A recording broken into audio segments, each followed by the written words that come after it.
I think that over the next 5 years, most industries are going to get rethought to be social and designed around people. Right? I mean, this is kind of the evolution that we've seen at Facebook. There was no people service.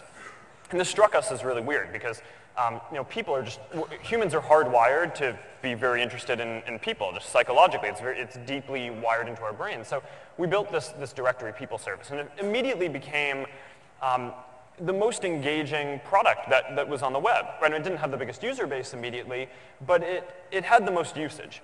So then a few years in, a couple of engineers at the company kind of branched off and said, okay, we're going to build different products, right? And we got very simple versions of these products, right? But the thing that it had was it was very deeply socially integrated, right? I mean, you uploaded a photo, and it went to all your friends immediately, and they could all see it, and they could interact with you around it. And it turned out that that social feature was more important than every other feature put together. Our default is just build an open platform, right? I mean, the stuff that we work on, like groups, location, messages, are like really core parts and either distribution channels or what we view are kind of foundational building blocks of the social graph. So I just think it's a different modality of thinking, right?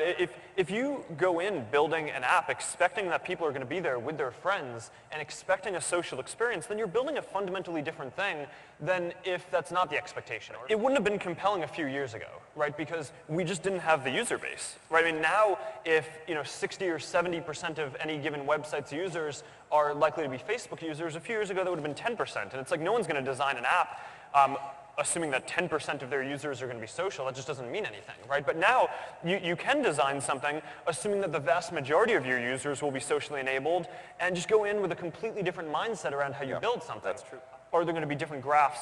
That's definitely our vision. I don't think that there can ever be only one, and that's why we kind of changed some of the language around how we talked about this from the social graph to the open graph, right, at F8 this year.